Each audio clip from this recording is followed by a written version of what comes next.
Hi friends, our channel AP ప్రజలకు good news. ఒకసారి మీ ఖాతాలు చెక్ చేసుకోండి. అదేందనేది వీడియోలు తెలుసుకుందాం. ఇప్పటి వరకు మన ఛానల్ని సబ్స్క్రైబ్ చేయకపోతే సబ్స్క్రైబ్ చేయండి, లైక్ చేయండి, షేర్ చేయండి, కామెంట్ చేయండి. ఏపీ ప్రజలకు కూటమి ప్రభుత్వం మరో గుడ్ న్యూస్ చెప్పింది. గత కొన్ని నెలలుగా ఖాతాలోకి జమ కాకుండా ఉన్న నగదు తక్షణమే వారి ఖాతాల్లోకి జమ చేసినట్లు ప్రభుత్వం ప్రకటన విడుదల చేసింది. గత 10 నెలలుగా ఎదుర్కొంటున్న సమస్యలకు తక్షణమే కూటమి ప్రభుత్వం పరిష్కరించడంతో ప్రజలు హర్షం వ్యక్తం చేస్తున్నారు.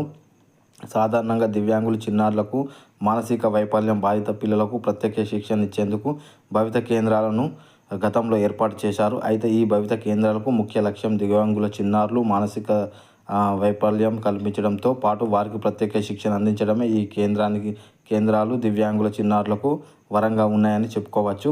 అయితే ప్రతి నెల తమ చిన్నారులకు విధిగా వారి తల్లిదండ్రులు కేంద్రాలను తీసుకురావాల్సి ఉంది. అందుకై రవాణా ఛార్జీలకు ప్రభుత్వం భరిస్తూ ఒక్కొక్కరు విద్యార్థికి 300 చొప్పున ప్రభుత్వం రవాణా ఛార్జీలు అందజేయాలని. కానీ 10 నెలలుగా దివ్యాంగుల, చిన్నారులకు తల్లిదండ్రుల ఖాతాకు డబ్బులు జమ కాకపోవడంతో పలువురు తల్లిదండ్రులు అవసహనం వ్యక్తం చేస్తున్నారు. పరిస్థితి విషమించిన తెలుసుకున్న సీఎం నారా చంద్రబాబు నాయుడు గారు దివ్యం అంటే చిన్నారులకు అందించే డబ్బు జమలో సైతం గత ప్రభుత్వం ఇంత నిర్లక్ష్యం వహించిందా అంటూ అధికారులు నిలదీశారు. ఎన్ని నెలల బకాయిలు ఉంటే అన్ని నెలల డబ్బులు వెంటనే వారి ఖాతాలకు జమ చేయాలని సీఎం చంద్రబాబు ఆదేశించడం జరిగింది.